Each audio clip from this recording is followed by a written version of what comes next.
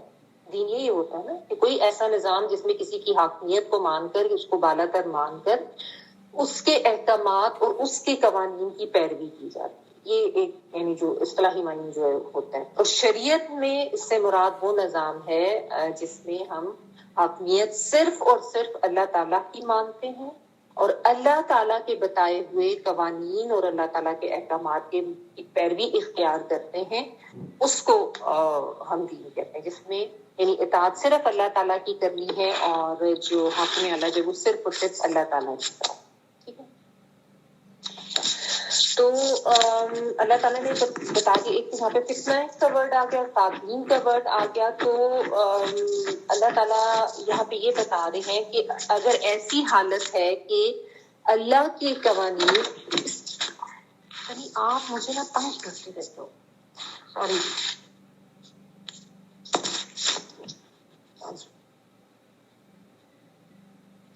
اچھا، تو اللہ تعالیٰ کی حاکمیت اور اللہ تعالیٰ کے بتائے ہوئے قوانین کو اگر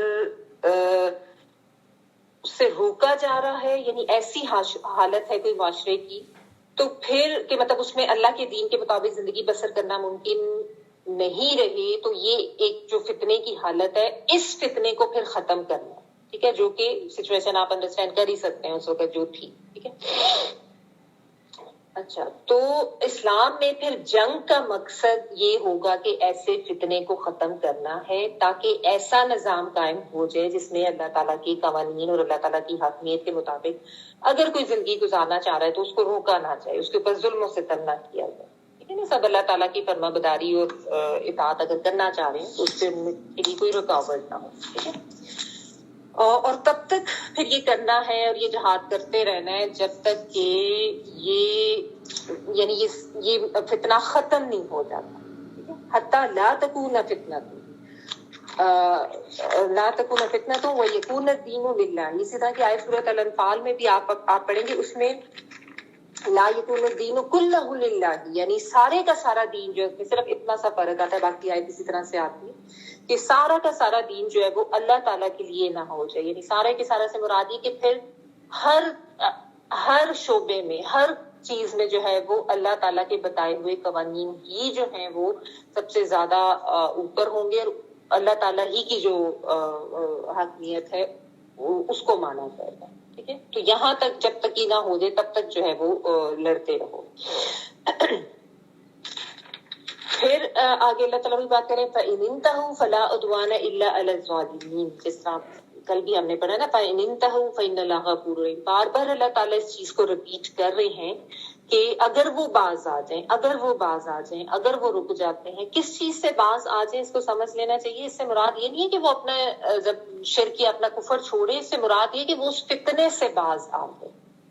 ٹھیک ہے نا, یعنی میرے کہنے کا مطلب یہ کہ اگر وہ اپنا ہی عقیدہ رکھنا چاہتے ہیں اور اپنے ہی دین پر رہنا چاہتے ہیں, تو اسلام میں کسی کے اوپر کوئی جبر نہیں ہے, کوئی زور زبردستی نہیں ہے. یہ تو آپ کو پتا ہے نا, لا اکراہ فی الدین, یعنی کسی کو گن پوائنٹ پہ رکھ کے یہ نہیں کہا جائے گا کہ نہیں تم اسلام قبول کرو, نہیں تم اسلام قبول کرو. اگر وہ اس فتنے سے باز آ گیا ہے تو پھر اس اسلامی حکومت کے انڈر رہتے ہوئے, جس کو جزیہ دینا کہتے ہیں, کہ یعنی وہ جزیہ دے کے جو ہے وہ وہاں پہ امن و سکون سے رہے گا اور کوئی فتنہ فساد نہیں کرے گا, تو اس میں کوئی حرج نہیں ہے. یعنی اگر وہ اپنے عقیدے پر ہی رہنا چاہتا ہے. ٹھیک ہے, تو یعنی جنگ تب کی جائے گی جب وہ کوئی گروہ یا کوئی چیز کوئی باطل طاقت بن کر باطل قوانین اور اپنی حاکمیت کو لاگو کرنا چاہیں گے اور اللہ کی حاکمیت سے روکیں گے اور اللہ کے قوانین سے روکیں گے, تو تب پھر ان سے لڑنا ہے. اور ان سے جب جو بھی اس طرح کا کوئی, اس کو پرسیکیوشن کہتے ہیں, اس طرح کا وہ کرے گا, تو اس کے اگینسٹ جو ہے وہ پھر جنگ ہے. اور جس جو کل ہم نے آج پڑھے تھے فَإِنَّ اللَّهَ غَفُورٌ رَحِيمٌ, کہ پھر اللہ تعالیٰ بخشنے والا ہے. اگر وہ رک گئے ہیں, وہ باز آ گئے ہیں, تو بس پھر تم ان کو بخش دو. ٹھیک ہے, بھلے وہ قائم اپنے دین پہ ہی ہے, لیکن جب وہ باز آ گئے ہیں تو پھر یعنی تم اگر پھر کرو گے تو پھر تمہاری طرف سے ایک وہ اقدام ہوگا تو وہ زیادتی کے زمرے میں آ جائے گا, تو وہ نہیں کرنا. اچھا, تو اللہ تعالیٰ نے ایک چیز اور بھی یہاں پہ بتائی گئی ہے فَإِنِ انتهوا, پھر اگر وہ باز آ جائیں, فلا عدوانہ, تو نہیں کوئی زیادتی, یعنی ان کے ساتھ تو زیادتی نہیں کرنی, لیکن کن کے ساتھ کی جا سکتی ہے, الا علی الظالمین, ما سوائے ظالموں کے. اس سے کیا مراد ہے کہ یعنی جو اس ایسے مطلب ایک وہ ہو گیا, جو بھی ان کے خلاف جو بھی کاروائی کرنی تھی وہ ہوگی, وہ فتنہ وغیرہ جو بھی, وہ پرسیکیوشن جو بھی تھی, وہ سارا سلسلہ ختم ہو گیا, وہ باز آ گئے. ٹھیک ہے, اب اللہ تعالیٰ کا دین جو ہے وہ قائم ہو گیا ہے, اور اب جو ہے پھر کسی کے ساتھ زیادتی نہیں کرنی. ہاں, لیکن کوئی ایسے لوگ جنہوں نے اپنے ظلم و ستم کی انتہا کی ہوئی تھی, جنہوں نے اللہ کے نظام اور اللہ کے دین حق کی اتنی شدید مخالفت کی ہوئی تھی, اور وہ اس سے یعنی بہت شدت سے وہ کام کرتے تھے, ان سے اب نپٹا جائے گا, یعنی ان کو سزا دی جائے گی. ایون اگر اللہ کا نظام قائم ہو گیا اور وہ سارا فتنہ فساد بھی ختم ہو گیا, تو اب تم رک جاؤ, لیکن جو بہت زیادہ حد سے گزرے ہوئے تھے اس فتنہ فساد میں, ان کو سزا دی جائے گی.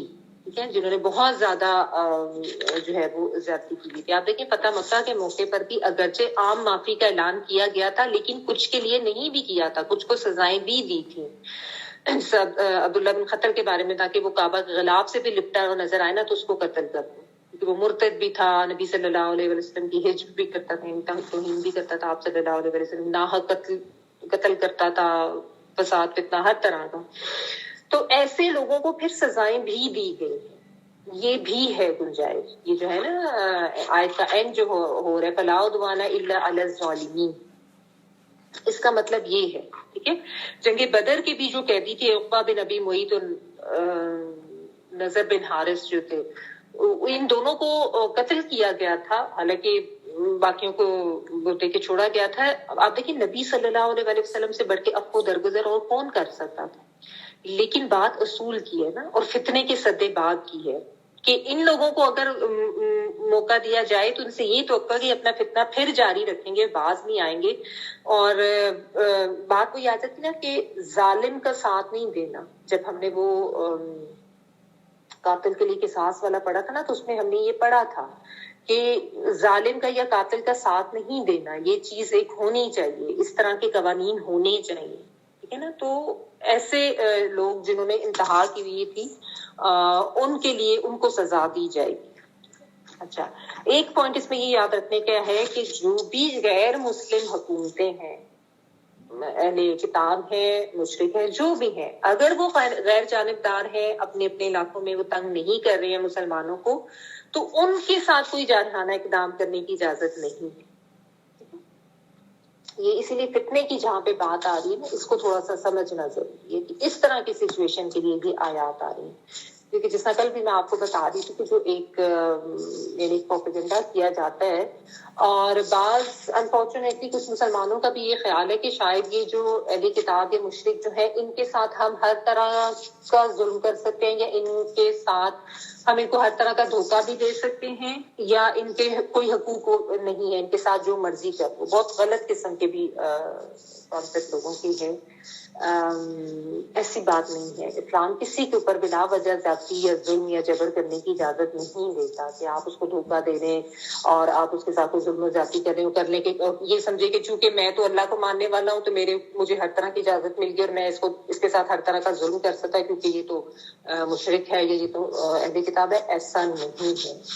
یہ میں اس لیے کہہ رہی ہوں کہ اس قسم کے انسیڈنٹس ہوتے ہیں اور سننے میں بھی ملتے ہیں کہ جی بس وہی بات ہے کہ اپنے غلط کام کو جائز قرار دینے کے لیے، یعنی ان کی عورتوں کے ساتھ ظلم بھی کر لیا، ان کے ساتھ زیادتی بھی کر لی، ریپ وغیرہ بھی کر لیا، اور کہہ دیا کہ کوئی فرق نہیں پڑتا کہ ان کے ساتھ تو ہم سب کچھ کر لیتے. اس طرح کے بھی انسیڈنٹ سننے میں آتے ہیں. تو ایسا ہرگز نہیں، یہ سمجھنے کی ضرورت ہے. اس لیے میں ساتھ ساتھ بتا رہی ہوں کہ کن کن حالات میں جو ہے وہ جائز قرار دیا گیا. اچھا، یہ ہو گیا. اس کے بعد پھر آگے دیکھیں اللہ تعالیٰ مزید یہ بتا رہے ہیں کہ ان کی طرف سے اگر کوئی ایسا اقدام ہوتا ہے تو پھر تم نے آگے سے کیا کرنا ہے، جوابی کارروائی تمہاری کیسے ہوگی.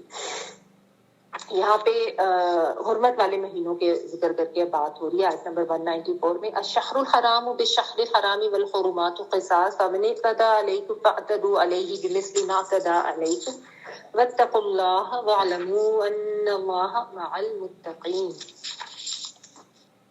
حرمت والے مہینوں کے بدلے ہیں، اور حرمتیں یعنی ادلے بدلے کی ہیں. جو تم پر زیادتی کرے تم بھی اس پر اسی کے مثل زیادتی کرو جو کہ تم پر بھی ہے، اور اللہ تعالیٰ سے ڈرتے رہا کرو اور جان رکھو کہ اللہ تعالیٰ پرہیزگاروں کے ساتھ ہے.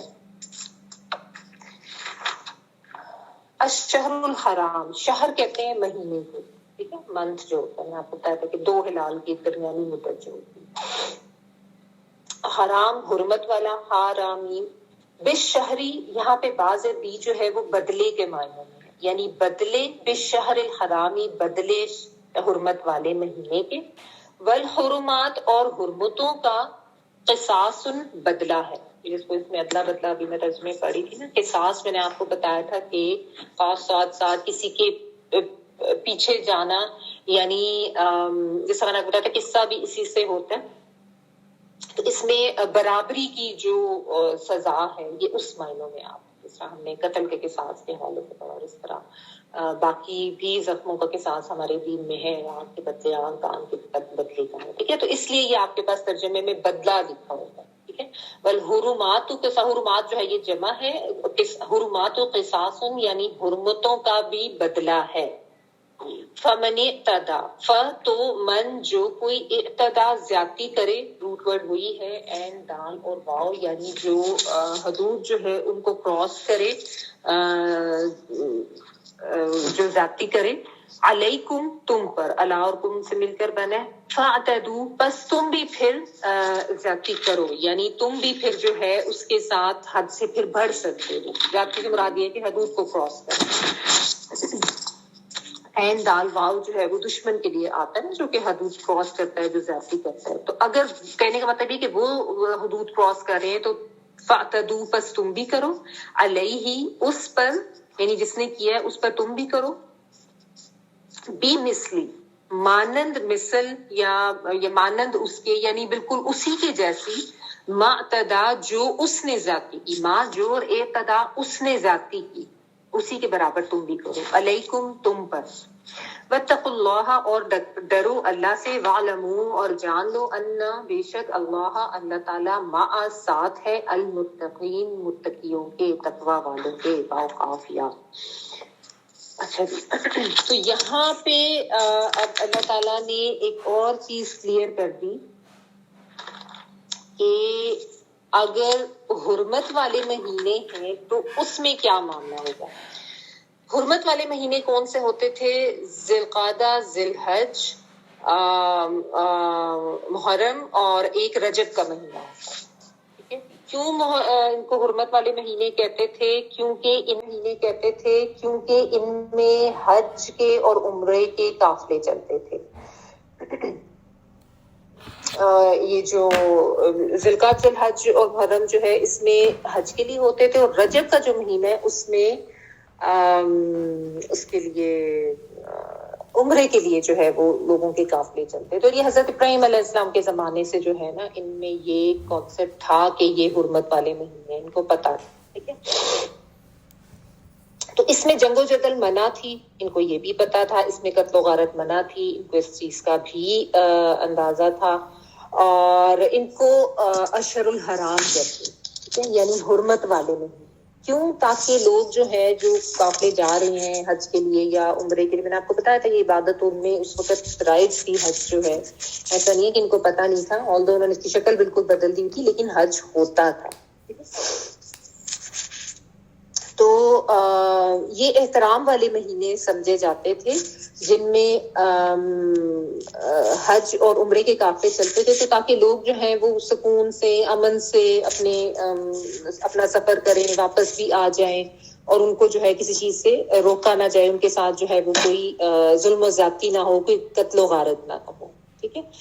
تو ایسے میں پھر اب مسلمانوں کو یہ بھی ساتھ سمجھا دیا گیا کہ یہ اگرچہ برقرار رکھا ہے اللہ تعالیٰ نے بھی اس کو، یعنی حرمت والے مہینوں کو، لیکن اگر وہ اس کو پامال کر رہے ہیں کسی وقت، یعنی وہ اس چیز کا خیال نہیں کر رہے ہیں. ان میں وہ نسی کا قانون ہوتا تھا، وہ لوگ یہ بھی کرتے تھے کہ کبھی اب جب ان کو ہوتا تھا نا کہ کسی پہ حملہ کرنا یا ناگزیر ہو گیا اور حرمت کا مہینہ ہے تو کر لیتے تھے، اور اس کی جگہ نا کوئی اور مہینہ اس کے بدل میں اس کو حرمت والا مہینہ قرار دے کے اس میں باز رہتے تھے، یعنی اپنے غیر انہوں نے قوانین لاگو کیے ہوئے. تو ایسے میں پھر مسلمانوں کو یہ ہوا کہ اب اگر اس طرح کی کوئی سچویشن ہوتی ہے، کوئی زیادتی کرتا ہے حرمت والے مہینے میں، تو ہم کیا کریں.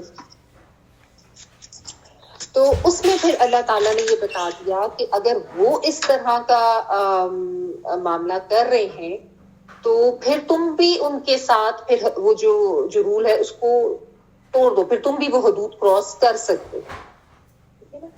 تو یعنی ایسی بات نہیں ہے کہ اتنی زیادہ پابندی نہیں ہے کہ وہ اس چیز کا خیال نہیں کر رہے اور وہ تمہارے اوپر جارحانہ اقدام بھی کر رہے ہیں، قتل کے لیے بھی آ رہے ہیں، تمہیں مارنے کے لیے بھی آ رہے ہیں، اور تم جو ہو اس چیز سے بچے رہو. کیونکہ صحابہ کرام کے ذہن میں یہ خیال آیا جب وہ ایک دفعہ پہلے گئے عمرے کے لیے اور پھر وہ روک دیے گئے، تو دوبارہ ان کو یہ ہوا کہ دوبارہ اب ہم جا رہے ہیں تو اس میں پھر اگر وہ ذی الحج کا مہینہ ہے اور اس میں پھر ہمارے ساتھ اس طرح کا معاملہ ہوتا ہے تو ہم کیا کریں گے. اس کے لیے بھی اللہ تعالیٰ نے اجازت دے دی. تو یہ جو ہے نا الشہر الحرام بالشہر الحرام، مطلب اس کا یہ ہے کہ تم نے حرمت والے مہینے کی پابندی کرنا ہے بدلے پابندی کے. اگر وہ پابندی کرتے ہیں، وہ اس کو حرمت والا مہینہ سمجھتے ہیں تو تم بھی سمجھو گے. اگر وہ نہیں کرتے ہیں تو پھر تم بھی نہیں کرو گے. یعنی تم پر جو حرمت والے مہینے کی پابندی ہے وہ ان کی پابندی کے ساتھ ہے. اگر وہ پابندی کر رہے ہیں تو ٹھیک ہے، تم نے بھی کرنی ہے، یعنی تم نے تو کرنی ہے، لیکن اگر تم یہ دیکھ رہے ہو کہ ان کی طرف سے زیادتی ہو رہی ہے، وہ تمہیں مارنے کے لیے آ رہے ہیں، تو تم اب یہ تمہارے اوپر ایسی کوئی پابندی اللہ تعالیٰ کی طرف سے نہیں رکھی گی کہ تم اپنی جان گوا دو اسی اس میں کہ جی حرمت والا مہینہ ہے تو ہم نے نہیں کرنا. تو یہ بھی پھر اجازت دے دی گئی، تاکہ ایک طریقے سے گائیڈ بھی کر دیا گیا کہ تم نے جو ہے جب کوئی زیادتی کر رہا ہے، کوئی غلط کام کر رہا ہے، وہی بات چونکہ بات پچھلی آیت اللہ تعالیٰ نے اسی لیے ختم کی تھی نا، فَلَا عُدْوَانَ إِلَّا عَلَى الظَّالِمِينَ، کہ جو ظلم کرنے والے ہیں ان کے اوپر تم بھی پھر حدود کراس کر سکتے ہو. تو اگر وہ یہ ظلم کر رہے ہیں کہ وہ اس حدود اور اس پابندی کا خیال نہیں کر رہے حرمت والے مہینے کی، تو پھر تم بھی نہ کرو. وَالْحُرُمَاتُ قِصَاص، حرمتوں کا بدلہ ہے. پہلے تو آپ نے قصاص جو ہے وہ جان کے حوالے سے پڑھا تھا نا کہ جان کے بدلے میں جان، لیکن یہاں پہ جو ہے اب زمان و مکان دونوں کے لحاظ سے بات ہو رہی ہے. زمان یعنی زمانہ، اگر وہ حرمت والے مہینے کی پابندی نہیں کر رہے ہیں تو تم بھی مت کرو، اور پھر اگر وہ حرمت والی مکان سے میری مراد یہ کہ حرمت والی جگہ کی وہ پابندی نہیں کر رہے ہیں، جس طرح کہ مسجد حرام کا ذکر اللہ تعالیٰ نے کیا، اگر وہ اس میں رکے رہتے ہیں تو ٹھیک ہے، لیکن اگر وہ اس جگہ کی حرمت کا خیال نہیں کر رہے، حالانکہ ان کو پتا تھا کہ یہ حرمت والی جگہ، لیکن اگر وہ زیادتی کریں، وہ نہیں رک رہے ہیں، تو پھر تمہیں بھی اپنا ہاتھ روکنے کی ضرورت نہیں ہے.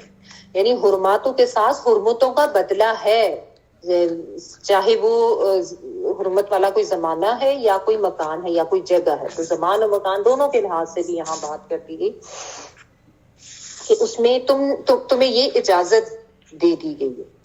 ٹھیک ہے، لیکن ساتھ میں پھر دیکھیں اللہ تعالیٰ کی طرف سے جو نصیحت کی جا رہی ہے، یہ بھی بہت اہم بات ہے. کرنی اس نے ہے جس نے تمہارے ساتھ کی ہے ذاتی، اسی کا تم بدلہ دو گے. یہ نہیں کہ اب تمہیں یہ کہہ دیجیے کہ ٹھیک ہے تم بھی نہ کرو تو تم پھر ہر ایک کے اوپر یہ چھوٹ لے لو، ایسا نہیں ہے. فَمَنِ اعْتَدَىٰ عَلَيْكُمْ، جس نے تمہارے اوپر زیادتی کی ہے اس کے ساتھ پھر تم بھی اس کو سزا دے سکتے ہو، لیکن کیسی؟ بِمِثْلِ مَا اعْتَدَىٰ عَلَيْكُمْ، اتنی ہی برابر، اتنا ہی جتنا کہ اس سے تم کیا، یعنی حد سے نہیں تم نے گزر جانا. اب یعنی اعتداء یا اس کا ورڈ آ رہا ہے تو اس کا مطلب یہ نہیں کہ تم پھر بے جا زیادتی شروع کر دو. جس نے کی ہے ادھر تک کی رہو، اسی کا ہاتھ تم روکو گے. ٹھیک ہے، اپنی مدافعت کے لیے یا اپنے آپ کو بچانے کے لیے اتنا تم کرو گے. یہ نہیں کہ اب تم کسی بھی قسم کی اس کے ساتھ زیادتی شروع کر دو، یعنی ظلم کر دو اس کے پیچھے اس کے سارے خاندان والوں کے ساتھ بھی، یا کوئی بھی اس کے جو ایک انسانی حقوق ہے اس سے تم نے پامال نہیں کرنا. تو یہ اللہ تعالیٰ نے ساتھ ایک کنڈیشن یہ بھی بتا دی ساتھ اسی لیے ساتھ کہہ دیا کہ اللہ تعالیٰ سے ڈرتے رہو، واتقوا اللہ. یہ بھی وہی بات جو میں آپ کو کل بھی کہہ رہی تھی نا کہ بار بار آپ دیکھیں گے سورت میں آپ کو نا تقویٰ، ایسے تو پورے قرآن میں تقویٰ کا ذکر بار بار آتا ہے، اور اس میں تو چونکہ احکامات دیے جا رہے ہیں نا، ہر حکم کے ساتھ آپ دیکھیں گے ہر تھوڑی دیر تھوڑی سی آیات کے بعد اللہ تعالیٰ ساتھ تقویٰ کا حکم دیتے رہتے ہیں کہ اللہ سے ڈرتے رہنا، اللہ سے ڈرتے رہنا. یعنی اللہ سے ڈرو گے تو پھر اللہ تعالیٰ کی جو بتائی ہوئی حدود ہے ادھر تک تم رہو گے. جیسا اس حکم میں اگرچہ اللہ تعالیٰ یہ کہہ رہے کہ تم اس حدود کو کراس کر سکتے ہو ظالموں کے لیے، لیکن اس کی بھی حدود بتا رہے ہیں کہ وہ بھی ایک حد تک ہی ہوگا. جس نے کی ہے ذاتی اس کا ہی تم ہاتھ روکو گے. یہ نہیں کہ تم اس میں بھی پھر ظلم کرنے والے بن جاؤ. یہ یاد رکھو کہ اللہ سے ڈرتے رہو. ٹھیک ہے نا، یعنی اللہ کا خوف جب انسان کے دل میں ہوگا تو پھر وہ کسی کا حق نہیں مارے گا، پھر وہ کسی کے ساتھ زیادتی نہیں کرے گا، پھر وہ کوئی کسی کے اوپر ظلم نہیں کرے گا. ٹھیک ہے نا، یعنی جب انسان کے دل میں اللہ کا خوف آ جائے تو پھر وہ ہر کام کرتے ہوئے کہ اگرچہ مجھے اس چیز کی اجازت ہے، میں اس طریقے سے اپنا بچاؤ کر سکتا ہوں، اتنی مزاحمت دکھا سکتا ہوں، لیکن اس میں بھی جو میرے اوپر حدود رکھی گئی ہیں اس کا میں نے خیال رکھنا ہے، اس کو کراس نہیں کرنا. اور اللہ تعالیٰ نے ساتھ ایک بہت بات کہی، وَاعْلَمُوا أَنَّ اللَّهَ مَعَ الْمُتَّقِينَ. یہ بھی بہت خوبصورت بات کہ یہ جان لو کہ بے شک اللہ تعالیٰ جو ہے وہ متقیوں کے ساتھ ہے، تقوی والوں کے ساتھ ہے، جن کے دل میں اللہ کا خوف ہے، جو اپنی زندگی اس خوف کے ساتھ، اس احساس کے ساتھ گزارتے ہیں کہ اللہ تعالیٰ دیکھ رہے ہیں، ہر وقت ہمارے ساتھ ہے. تو پھر اللہ کی معیت آئے گی جو اس طریقے سے زندگی گزارے گی. تو بات مطلب سب کے لیے عام زندگی کے لیے ہے کہ اللہ تعالیٰ تمہاری مدد کریں گے. اللہ کی معیت معا جس طرح ہم کہتے ہیں نا وما یا معا ساتھ کے لیے، کہ اللہ کی معیت ہے تمہارے ساتھ اگر تمہارے اندر تقویٰ ہوگا، ورنہ اللہ تعالیٰ کا بھی ساتھ تمہارے ساتھ نہیں ہوگا اگر تم اپنی منمانی کی زندگی گزارو گے اور اپنی خواہشات کے مطابق اپنی زندگی گزارو گے اور اللہ تعالیٰ کے احکامات کو اٹھا کے پس سے پوچھ ڈال دو گے، پھر اللہ کا ساتھ تمہیں نہیں ملے گا. دیکھیں ہم چاہتے تو سب یہی ہے کہ اللہ کی مدد ہمیں ملتی رہے، اللہ تعالیٰ ہمیشہ ہمارے ساتھ ہو، اللہ کی معیت ہو. تو اس کے لیے پھر انسان کو کیا کرنا ہے، اس کے اندر بھی وہ تقویٰ ہو تاکہ وہ اللہ کے بتائے ہوئے احکامات کے مطابق زندگی بھی تو گزارے نا. جیسا میں آپ کو کہنا کہ دو طرفہ ہوتا ہے، بس کرونی از کرتم، یعنی تم خود بھی کچھ کرو تو پھر اللہ تعالیٰ بھی ہے. یہ نہیں کہ انسان اپنی منمانی کرتا رہے اور اپنی مرضی کی زندگی گزارتا رہے اور کوئی اللہ کی حاکمیت کو نہ مانے اور یہ سمجھے کہ بس ٹھیک ہے میں تو سب کچھ کروں. بعض لوگوں کا یہ کانسیپٹ ہے کہ چونکہ ہم مسلمان ہیں چاہے نام کے ہی ہیں تو ہمارے لیے شاید سب کچھ کرنا جائز ہو گیا. ایسا نہیں ہے. جس کے دل میں اللہ کا تقویٰ نہیں ہے اس کے ساتھ اللہ کی معیت نہیں ہے, اس کو اللہ کی تائید اللہ کا ساتھ میسر نہیں ہے. تو یہ اس میں بہت امپورٹنٹ بات ہے. ان اللہ مع المتقین, تو متقی بننے کی کوشش کرنی ہے, اللہ تعالیٰ کا تقوی اختیار کرنے کی کوشش کرنی ہے. اللہ ربنا چاہتا ہے. اچھا آگے دیکھیں, وَأَنفِقُوا فِي سَبِيلِ اللَّهِ وَلَا تُلْقُوا بِأَيْدِيكُمْ إِلَى التَّهْلُكَةِ وَأَحْسِنُوا إِنَّ اللَّهَ يُحِبُّ الْمُحْسِنِينَ.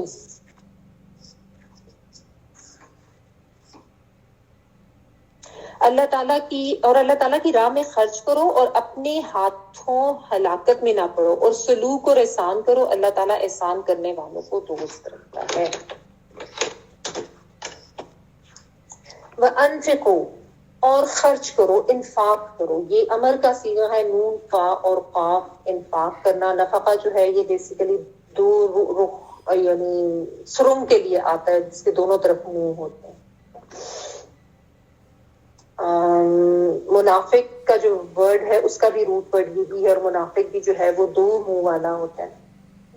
اور انفاق یہ ہے کہ مطلب رکے نہ, آ رہا ہے ایک منہ سے تو دوسری طرف سے نکلتا ہے, ایک اوپننگ سے آ رہا ہے تو دوسری اوپننگ سے جاتا بھی رہے ساتھ میں. فی میں سبیل اللہ, راستے میں اللہ کے, سبیل اللہ اللہ کا راستہ, والا اور نہ, تلقو تم ڈالو, ٹے تم والا آتا ہے والا, اور القاء کا مطلب ہوتا ہے ڈالنا, لام قاف یہ اس کا روٹ ورڈ ہے, پھینکنا ڈالنا. جیسے کہتے ہیں نا دل میں القاء ہو گیا, دل میں کوئی خیال ڈل گیا. بِأَيْدِكُمْ, اپنے ہاتھوں کو. ٹھیک ہے, یہاں پہ بازی جو ہے کو کے معنوں میں آ رہا ہے, اور کم جو ہے وہ تم سب کے لیے آ رہا ہے, ید ہاتھ کے لیے آتا ہے. تو ایدیکم, اپنے ہاتھوں کو, الا طرف, التہلکہ, تہلکہ جو ہے ہلاکت کے لیے آتا ہے. ہاں لام کاف اس کا روٹ ورڈ ہے, یہ گرامیٹک اس کی جو فارمیشن ہے اس کی وجہ سے تہلکہ یہ تیز آ گئی.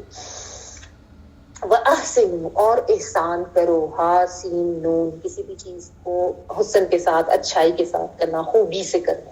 ٹھیک ہے, احسان کرو. انا, بے شک, اللہ تعالیٰ یحب, المحبت کرتا ہے, المحسنین, احسان کرنے والوں سے. یہاں پہ جو ہے اب انفاق کے بارے میں اللہ تعالیٰ تلقین کر رہے ہیں. کیونکہ دائرہ قتال, جنگ, اس کے احکامات آئے تھے, تو اللہ تعالیٰ کی راہ میں جہاد نہیں ہو سکتا جب تک کہ مال نہ ہو. یعنی ظاہر ہے آپ کو ہتھیاروں کی بھی ضرورت پڑتی ہے, سواریوں کی بھی ضرورت پڑتی ہے, چاہے گھوڑے ہیں یا جو اونٹ ہیں جو بھی ہے, اور پھر اس کے ساتھ ظاہر ہے مطلب سامان رسد بھی اور کھانے پینے کا بھی سامان, یہ سب کچھ ہی چاہیے ہوتا ہے اس کے لیے, تو بغیر مال کے تو ہو نہیں سکتا. تو اس لیے پھر ایک وہ ذہن سازی بھی کی جا رہی ہے کہ انفاق کرتے رہو فی سبیل اللہ, اللہ کے راستے میں. یہاں پہ جس کانٹیکس میں بات ہو رہی, یعنی جب اللہ تعالیٰ کے دین کو پھیلانے کے لیے اور اللہ تعالیٰ کا نظام قائم کرنے کے لیے جو تگودو تم کر رہے ہو, اس کو سبیل اللہ کہا گیا ہے کہ اس کی نشر و اشاعت میں تم انفاق کرو. وَأَنفِقُوا, ٹھیک ہے, یعنی جب دین کو ضرورت ہے تو اس وقت تم نے خرچ کرنا ہے, اور اپنے ہاتھوں کو ہلاکت میں نہ ڈالو. اس سے کیا مراد ہے؟ اس سے مراد یہ کہ اگر تم اپنا ہاتھ روک رہے ہو انفاق کرنے سے, یعنی تم نہیں کر رہے ہو, روک رہے ہو اپنے آپ کو, تو اس کا تو مطلب یہ کہ تم اپنے آپ کو ہلاکت میں ڈال رہے ہو. ٹھیک ہے, یعنی اللہ تعالیٰ کی راہ میں اگر خرچ نہیں کیا جا رہا تو یہ انسان کے لیے ہلاکت کا سبب بنے گا. اس کے بارے میں ایک صحابی ہیں ایوب انصاری, وہ کہتے ہیں کہ یہ ہم انصاریوں کے لیے نازل ہوئی, کیونکہ ہم نے ایک دفعہ آپ صلی اللہ علیہ وسلم کی غیر موجودگی میں, یعنی ان سے علیحدہ ہو کر آپس میں انہوں نے اپنے ساتھیوں سے بات کی, تو کہا کہ اب تو اسلام کو اللہ تعالیٰ نے طاقت بھی دے دی ہے اور اب اسلام کا نظام جو ہے وہ قائم ہو گیا. تو اب اگر ہم اپنے جو مال ہے اب ہم نہ بھی دین کے لیے خرچ کریں. ایک سیکنڈ پلیز.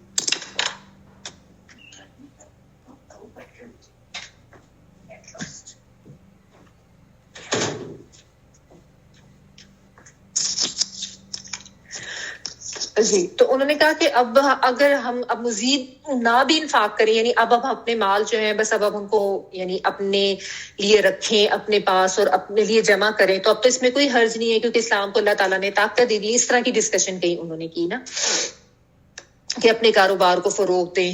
تو کہتے ہیں اس وقت پھر یہ اس کے بعد آیات آئیں اور اللہ تعالیٰ نے اس چیز کی کو روکا کہ تم مال کو اگر اپنی طرف روک کے رکھو گے اور اللہ کی راہ میں خرچ نہیں کرو گے تو یہ ہلاکت کا سبب بنے گا. ٹھیک ہے، یعنی مال جو ہے اس کو خیر بھی کہا گیا اللہ تعالیٰ کی طرف سے، نعمت ہوتی ہے، لیکن اگر انسان جو ہے اس کا استعمال صحیح نہیں کر رہا یعنی غلط کاموں میں لگا رہا ہے، اسراف کر رہا ہے، تو بھی وہ ہلاکت کا سبب ہے. اور اگر اللہ کی راہ میں خرچ نہیں کر رہا، اس کو آپ اگر جنرلائز کریں تو اللہ کی راہ میں خرچ کرنے میں تو صدقہ خیرات بھی آ جاتا ہے. آلدو یہاں پہ جس کانٹیکس میں بات آ رہی ہے وہ میں نے آپ کو بتا دیا کہ اللہ کی راہ میں جہاد کے حوالے سے بات ہو رہی ہے. تو یہ چیز جو ہے وہ تمہارے لیے ہلاکت کا باعث بنے گی، کیونکہ پھر تم جو ہو وہ یعنی مال کی حرص میں پڑ جاؤ گے، اور جب مال کی حرص میں پڑ جاؤ گے تو پھر تو تم کمزور ہو جاؤ گے. تم کمزور ہوگے تو دشمن جو ہے وہ طاقتور ہوگا، تم پہ قابو پا لے گا. ٹھیک ہے، آج مسلمانوں کا یہی حال ہے نا. آپ دیکھیں کہ حالانکہ ہمارے دین میں بہت زیادہ اس چیز کو سمجھایا گیا ہے کہ مال اگرچہ اللہ تعالیٰ کی طرف سے خیر ہے، نعمت ہے، لیکن اس کو کماتے ہوئے بھی، جس طرح ہم نے حلال و طیب کمانے کے بارے میں بھی پڑھا کہ اس کو کماتے ہوئے بھی تمہیں بہت زیادہ الرٹ ہونا ہے، کسی کا ناحق مال نہیں کھانا، حرام مال نہیں کمانا، اور پھر اس کو سپینڈ کرتے ہوئے بھی تمہیں پتا ہونا چاہیے کہ کس طریقے سے کرنا ہے، غلط کاموں میں بھی نہیں لگانا اور اس کو جوڑ کے بھی نہیں رکھنا. اور یہ بھی نہیں ہونا چاہیے کہ مال کمانے کے پیچھے انسان اتنا غافل ہو جائے کہ وہ حرام حلال کے فرق کو بھی ختم کر دے، وہ اپنے فرائض سے، اپنی عبادات سے بھی غافل ہو جائے. اگر یہ سب کام کو جو بھی کر رہا ہے تو وہ پھر اس کے لیے ہلاکت کا باعث ہے. ٹھیک ہے نا. تو ہمارے دین میں تو بہت زیادہ اس کو جو ہے سمجھایا گیا ہے کہ کس طریقے سے مال خرچ کرنا ہے، کہاں کرنا ہے، اور کس طریقے سے کمانا ہے اور کیسے نہیں کرنا. ٹھیک ہے، ورنہ اگر اس طریقے کے انسان کام کرے گا تو یہ اس کے لیے اپنے آپ کو ہی اپنی جان کو مصیبت میں ڈالنے والی بات ہے، خود کو ہلاک کرنے میں. تو پھر انسان بالکل دنیا داری بن کے رہ جائے گا نا، پھر تو وہ اللہ کی راہ میں خرچ کرنے کا تو سوچے گا ہی نہیں. ٹھیک ہے، تو اللہ کی راہ میں جہاں بھی ہے، فرض کریں آج بھی جو بھی کوئی ایسی کوئی دین کی نشر و اشاعت کے لیے کوئی کوشش ہو رہی ہے تو اس میں خرچ کرنا، اور ویسے بھی اللہ کی راہ میں خرچ کرنا سب جو ہے وہ اس سے ہاتھ کو نہیں روکنا، ہائیلی ریکمینڈیڈ ہے. ٹھیک ہے، پھر اللہ تعالیٰ نے ایک بات یہاں پہ اس آیت میں یہ بھی کی، وَأَحْسِنُوا، اور احسان کی روش اختیار کرو. ٹھیک ہے، یعنی بہترین لیول پہ جا کے کام کرو، بے شک اللہ تعالیٰ احسان کرنے والوں کو پسند کرتا ہے. ٹھیک ہے، یعنی ایک تو ہوتا ہے نا کہ بس کوئی حکم پتہ چلا ہے تو محض اطاعت کر لی.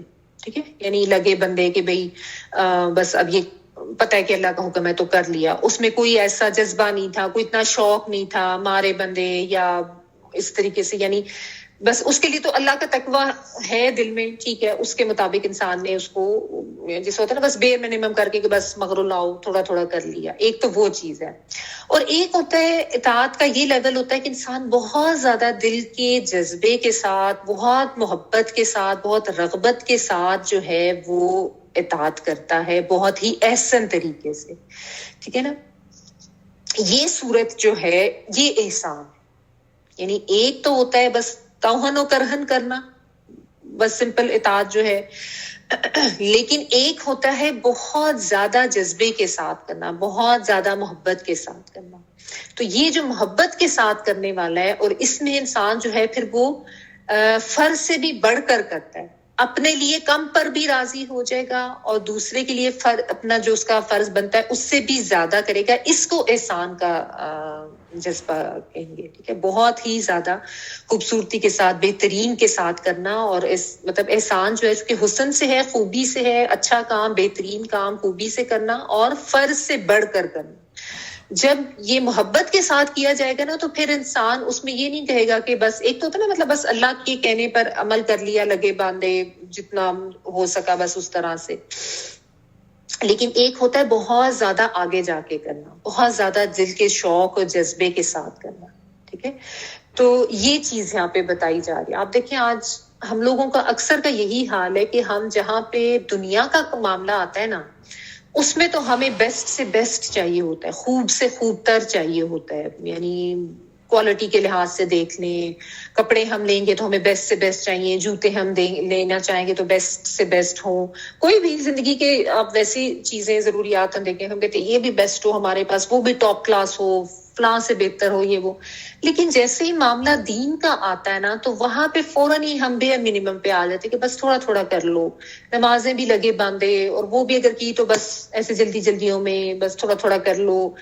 مطلب اول تو خیر اکثر لوگ نماز کی بھی پابندی کا دھیان نہیں رکھتے، یا اگر رکھیں گے تو بہت تھوڑے تھوڑے پہ ہوتا ہے. یعنی دنیا کے معاملے میں اگر معاملہ یہ کہ بہت زیادہ ٹاپ کلاس پہ جا کے کرنا ہے ہر چیز، تو پھر دین کے معاملے میں تو اس سے بھی زیادہ ہونا چاہیے نا. تو یہ صرف اپنے آپ کو ایک چیک کرنے کا میں طریقہ بتا رہی ہوں کہ اللہ تعالیٰ نے اس کا ریوارڈ بھی پھر بتا دیا نا، ان اللہ یحب المحسنین.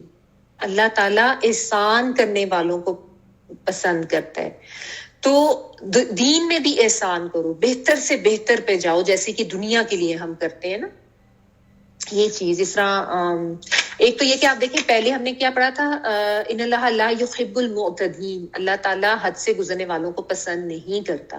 اور یہاں پہ بتا دیے کہ اللہ تعالیٰ کن کو پسند کرتا ہے، ان اللہ یحب المحسنین، احسان میں آگے جانے والوں کو، فرض سے بڑھ کر کرنے والوں کو، ان کو اللہ تعالیٰ پسند کرتا ہے. زیادتی کرنے والوں کو یا حد سے گزرنے والوں کو اللہ تعالیٰ پسند نہیں کرتے. ٹھیک ہے، تو یہ جو اللہ تعالیٰ ساتھ ساتھ بتا رہے ہیں نا، ان اللہ لا یحب المعتدین، ان اللہ مع المتقین، ان اللہ یحب المحسنین، یہ ساری جو چیزیں ہیں یہ سمجھنے والی اور اہم باتیں ہمارے لیے کہ ہم سب یہ چاہتے ہیں ہمیں اللہ کی محبت ملے. یحب، وہ محبت کرتا ہے، تو اللہ تعالیٰ کی محبت پانے کے جو طریقے ہیں پھر وہ ہمیں پتہ ہونا چاہیے نا. تو احسان کرنے والے بنے. میں نے پہلے بھی آپ کو ایک دو دفعہ وہ حدیث جبریل جو ہے وہ پڑھ کے سنائی ہے، جس میں میں نے آ کے نبی صلی اللہ علیہ وسلم سے پوچھا تھا. اٹس اے لانگ حدیث، کافی اس میں ڈیٹیلز اور بھی آتی ہیں، لیکن ایک جو اس کا پارٹ اینڈ پہ آتا ہے کہ احسان کیا ہے، میں نے پوچھا تھا جبرائیل علیہ السلام نے. تو نبی صلی اللہ علیہ وسلم نے بتایا تھا کہ اس طریقے سے اللہ کی عبادت، یعنی بندگی کے معنی میں اس طریقے سے اللہ تعالیٰ کی بندگی کرو جیسے تم اللہ کو دیکھ رہے ہو. ان تعبد اللہ کأنک تراہ فإن لم تکن تراہ فإنہ یراک، کہ ایسے بندگی کرو اللہ کی جیسے تم اللہ کو دیکھ رہے ہو. یعنی اگر انسان یہ کیفیت اپنے اوپر طاری کر لے کہ میں ہر طرف مجھے اللہ تعالیٰ دیکھ رہے، سے مراد ہے کہ ہر طرف اللہ کی موجودگی آپ کا احساس آپ کو ہو کہ آگے بھی پیچھے بھی، لیٹا ہوں، جاگ رہا ہوں، کسی کے ساتھ ہوں، اکیلے میں، ہر وقت اللہ تعالیٰ دیکھ رہے ہیں، تو پھر ظاہر ہے انسان کی بندگی کا لیول کیا ہوگا. فَإِن لَمْ تَكُنْ تَرَاهُ، اگر تم اس کو دیکھ نہیں سکتے، یعنی یہ کیفیت نہیں ہو سکتی، فَإِنَّهُ يَرَاكَ، تو اتنا ضرور سمجھ لو کہ وہ تمہیں دیکھ رہا ہے. یعنی اتنی تو کیفیت اپنے اوپر ہو کہ اللہ تعالیٰ دیکھ رہے ہیں. اگر ہم یہ کر رہے ہیں، یہ تو مشکل لگتا ہے نا کہ بھئی کیسے ہم یہ اللہ کو تو نہیں دیکھ سکتا کوئی، تو کم از کم اتنا ضرور کرو کہ اللہ تعالیٰ تمہیں دیکھ رہے. یہ بھی احساس کافی ہے انسان کو احسان کرنے کے لیے. پھر انسان ہر کام جو ہے وہ بہتر سے بہتر جا کے کرے گا، پھر وہ بیر منیمم پہ رہے گا نہیں کہ اللہ تعالیٰ مجھے دیکھ رہے ہیں. جب یہ ایک منٹ اس کے اوپر سوچ کے دیکھیں نا، یہ بڑے یعنی حکمت والے الفاظ ہیں نبی صلی اللہ علیہ وسلم کی، کہ اگر انسان اس طریقے سے سوچنا شروع کر دے تو اس کی عبادت کا، اس کی بندگی کا لیول کیا ہوگا. پھر ظاہر ہے بہت، پھر وہ احسان پہ جا کے ہر کام کرے گا نا. پھر اس کو کہے گا کہ میں نہ ہی بدلا لوں، میں معاف کر دوں، اور جو بھی میرے فرائض ہیں ان سے زیادہ بڑھ بڑھ کے کروں. پھر وہ کسی کے ساتھ زیادتی نہیں کرے گا. تو ظاہر ہے پھر اس کے اندر جب یہ احساس ہوگا کہ اللہ تعالیٰ مجھے دیکھ رہے ہیں، اور ساتھ وہی بات ان اللہ یحب المحسنین، اللہ تعالیٰ جو ہے وہ احسان کرنے والوں کو پسند کرتے ہیں. تو یہ چیز سمجھنے کی ہے اور اپنے آپ کو اس لیول پر لانے کی ضرورت ہے. ٹھیک ہے نا. بات اصل میں یہی ہے کہ جو شروع میں بات ہوئی تھی نا کہ امت مسلمہ کو اب امامت دے دی گئی ہے، قبلہ تبدیل کر دیا گیا ہے، بنی اسرائیل سے امامت لے لی گئی ہے، تو مسلم امہ کی پھر تربیت بھی کیا جانا ضروری تھی نا. تو یہ ساری چیزیں جو ہیں اب اللہ تعالیٰ چونکہ تربیت کریں، وہ جو شروع کی ایک بات تھی نا اس کو آپ ذہن میں رکھیں کہ کیوں یہ بار بار احکامات دیے جا رہے ہیں. اب جہاد کا بھی حکم دیا جا رہا ہے، پھر انفاق کا بھی دیا جا رہا ہے، مال کی محبت کو دل سے نکالنا ضروری ہے، اور احسان کی روش اختیار کرو، اللہ کا تقوی اختیار کرو. یہ یہ ساری چیزیں جو ہیں یہ اسی لیے کہ اب وہ مسلم امہ جس کو امامت دی گئی ہے اس کی تربیت کیا جانا ضروری ہے، تو وہ تربیت کے لیے اللہ تعالیٰ اب یہ سارے احکامات دے رہے ہیں. ٹھیک ہے، تو اس لیے ہمارے لیے بھی ضروری ہے کہ ہم ان کو سمجھ کے اپنی زندگیوں میں اپنائیں اور ہم بھی ان کے مطابق زندگیاں گزاریں. دیکھیں کہ کہاں کہاں ہم احسان کرنے والے ہیں اور کہاں کہاں پہ ہمارا رویہ بس لیا دیا اطاعت والا یا جزوی اطاعت والا اس طرح کا معاملہ ہے ہمارا. تو اپنے آپ کو چیک کرنے کی ضرورت ہے. اگر تو ہم جزوی اطاعت کر رہے ہیں یا محض بس ایک وہ لگے باندھے کہ بس سب توہن و کرہن والی بات ہے کہ اس طریقے سے کر رہے ہیں، تو ریوارڈ تو اسی کے مطابق ملے گا نا، جس نیت، جس شوق، جس جذبے کے ساتھ کیا. ٹھیک ہے، اچھا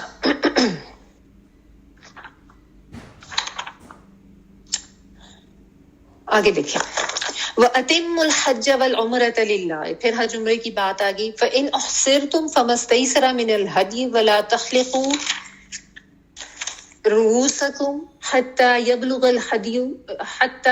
الهدي محله، فمن كان منكم مريضا أو به أذى من رأسه ففدية من صيام أو صدقة أو نسك، فإذا أمنتم فمن تمتع بالعمرة إلى الحج فما استيسر من الهدي، فمن لم يجد فصيام 3 أيام في الحج و7 إذا رجعتم، تلك 10 كاملة، ذلك لمن لم يكن أهله حاضر المسجد الحرام، واتقوا الله واعلموا أن الله شديد العقاب. لمبی آیت ہے، اس کو ذرا آرام سے کر لیتے ہیں. اور حج اور عمرے کو اللہ کے لیے پورا کرو. ہاں اگر تم روک لیے جاؤ تو جو قربانی میسر ہو اسے کر ڈالو اور اپنے سر نہ منڈواؤ جب تک کہ قربانی اپنی جگہ تک نہ پہنچ جائے. البتہ تم میں سے جو بیمار ہو یا اس کے سر میں کوئی تکلیف ہو تو اس پر فدیہ ہے، خواہ روزے رکھ لے یا صدقہ کر دے یا قربانی کر دے. اب اس میں کافی سارے احکامات آ رہے ہیں، میں بھی آرام آرام سے آپ کو بتاتی ہوں ون بائی ون. پس جب تم امن کی حالت میں ہو جاؤ تو جو شخص عمرے سے لے کر حج تک تمتع کرے پس اسے جو قربانی میسر ہو اسے کر ڈالے، لیکن جس سے اس کی طاقت نہ ہو وہ 3 روزے تو حج کے دنوں میں رکھ لے اور 7 واپسی میں. یہ پورے 10 ہو گئے. یہ حکم ان کے لیے ہے جو مسجد حرام کے رہنے والے نہ ہوں. لوگوں اللہ سے ڈرتے رہو اور جان لو کہ اللہ تعالیٰ سخت عذاب دینے والا ہے.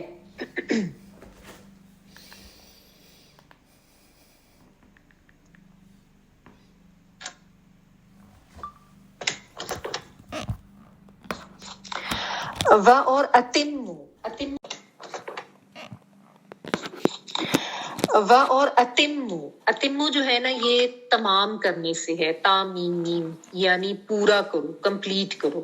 تو یہ بھی حکم دیا جا رہا ہے اتمو پورا کرو. امر کا صیغہ ہے الحج، حج کو. ہا جیم جیم، یہ میں نے آپ کو کل بھی بتایا تھا کہ اس کا مطلب ہوتا ہے ارادہ، قصد، کسی جگہ کی زیارت کا جانے کا ارادہ یا قصد کرنا.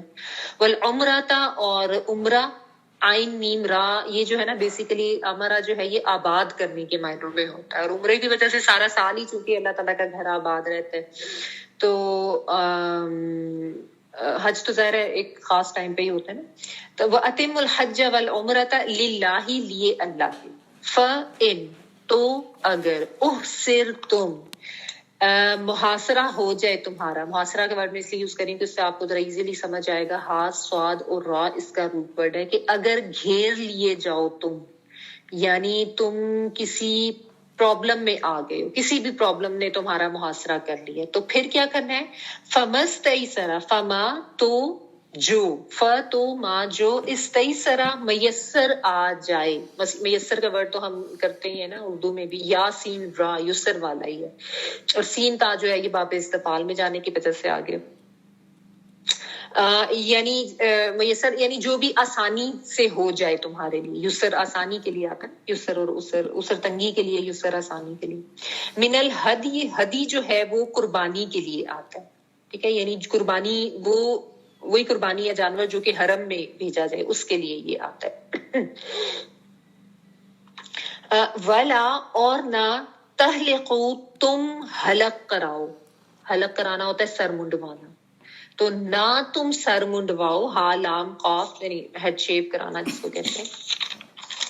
رؤوسکم، رأس جو ہے یہ سر کے لیے آتا ہے، رؤوس اس کی جمع ہے، را حمزہ سین، اور رؤوسکم اپنے سروں کو، حتی یہاں تک کہ یبلغا وہ پہنچ جائے، یا وہ آتائن والا وہ کے معنی میں، اور ابلاغ با لام اور غین پہنچنے کے معنوں میں آتا ہے. ہدیو ہدی یعنی قربانی، محلہ اپنی حلال گاہ کو، ہا لام نام یعنی جہاں پہ اس کو حلال کیا جانا تھا اس سے محلہ یعنی اس کی وہ جو جگہ تھی حلال والی، ہو سے مراد وہ قربانی یعنی اپنی حلال گاہ کو جب تک وہ نہ پہنچ جائے. ٹھیک ہے. اور اس میں زبان و مکان دونوں ہی چیزیں آ جاتی ہیں، ٹائم و جگہ. فمن تو جو کوئی کانا ہو، منکم تم میں سے، مریدن مریض. اب یہ جو نا حج کے احرام کے بارے میں احکامات دیے جا رہے ہیں، اگلی آیات بھی اسی سے ریلیٹڈ ہے جو کہ شاید نیکسٹ ویک ہی ہو پائیں گی، تو ہم مزید ڈیٹیل بھی اس کی دیکھیں گے. ابھی بہرحال یہ آیت لمبی ہے. تو فمن کانا منکم تو جو کوئی ہو تم میں سے، مریدن مریض، او یا بھی ساتھ اس کے، اذن کوئی بھی اذیت ہو گئی ہے اس کو، اذیت سے ہی ہے. ٹھیک ہے، یہی روٹ ورڈ ہے الف زالیہ، یعنی کوئی بھی تکلیف اس کو ہو گئی ہے، من رأس ہی اس کے سر میں، رأس میں نے آپ کو بتایا نا سر کے لیے آتا ہے را حمزہ سین، اس کے سر میں کوئی تکلیف ہوگی ہے تو کیا کیا جا سکتا ہے، ففدیتن تو فدیہ دیا جا سکتا ہے، یعنی کوئی اس کا معاوضہ، کوئی اس کے بدلے کچھ دیا جا سکتا ہے، کوئی اس کا جس کو رینسم آپ کہتے ہیں نا ویسے، یعنی جس کو دے کے کوئی اپنی ویسے تو رینسم جس کو کہتے ہیں نا دے کے جان چھڑائی جاتی ہے، تو یہ اس معنوں میں ہی ہوتا ہے فدیہ، بدلہ کہہ لیں، معاوضہ کہہ لیں، یا فدیہ ہی کا ورڈ بھی یوز ہوتا ہے. من سیام، سیام جو ہے وہ صوم سے ہے، یعنی روزے رکھنا سے، او یا صدقاتن یا صدقے سے، او یا نسک کہتے ہیں قربانی کو، نون سین کاف. نسک سے مراد قربانی کا وہ جانور جو اللہ کے تقرب کے لیے قربان کیا جاتا ہے، اور یہ تو کہیں پہ بھی کیا جا سکتا ہے. میں نے ایک ہدی کا ورڈ آ رہا ہے نا جو کہ میں نے آپ کو بتایا تھا کہ اسپیسیفک اس جگہ کی قربانی کا وہ جانور جو بیت اللہ بھیجا جائے. نسک جو ہے وہ عام جگہ کی کہیں کی بھی قربانی. فَإِذَا پھر جب امنتم امن میں آ جاؤ تم، یعنی اب وہ مسئلہ مسائل جو تمہیں ہوا تھا جس نے تمہیں اس سے تم گھیر لیا تھا وہ ختم ہو گیا. فمن تو جو کوئی تمتع فائدہ اٹھائے، میم تا اور عین. متا کیا ہوتا ہے، معلوم متا ہم کہتے ہیں نا جس سے ہم فائدہ اٹھاتے ہیں، تو متا ہوتا ہے فائدہ اٹھانا. تمتع فائدہ اٹھائے، بالعمرتی اس میں تیج ہے نا، تمتع میں تم والا نہیں ہے، یہ گرامیٹیکلی آ رہا ہے. ٹھیک ہے، تمتع فائدہ اٹھائے، بالعمرتی عمرے کا، الالحج حج تک، یعنی حج کے ٹائم تک جس نے عمرے سے فائدہ اٹھایا. کیا فائدہ اٹھایا میں آپ کو بھی تفصیل میں بتاتی ہوں. فما تو جو کئی اس تیسرا میسر آ جائے، من الہدی ہدی میں سے، قربانی میں سے. فمن تو جو کوئی لم نہیں، یجد وہ پائے، یہ جو ہے آتائن والا وہ کے معنوں میں، اور واو جیم دال پانا، واو جیم دال وجدہ ہوتا ہے پانا. جو نہ پائے، فصیام تو روزے رکھنا ہے. کتنے روزے رکھنا ہے، ثلاثتی ایام، ان ثلاثہ کہتے ہیں تین کو، ایام یوم کی جمع ہے. فی الحجی حج میں، یعنی دوران حج 3 روزے رکھے. وسبعۃ اور 7 رجا، اذا رجعتم، اذا جب رجعتم یعنی رجت ہوتا ہے لوٹنا، راجیم آئین جو ایسا مطلب ہوتا ہے لوٹنا. رجت پسندی ہم اردو میں یوز کرتے ہیں، یا رجوع کرنا، اور تم جو ہے وہ تم کے ہی معنوں میں پلورل کے. رجا تم لوٹو تم، یعنی واپس آؤ تم. تل کا یہ عشرتن 10 ہیں، کاملتن پورے، کامل ہوتا ہے یعنی پورے مکمل 10 ہو جائیں گے.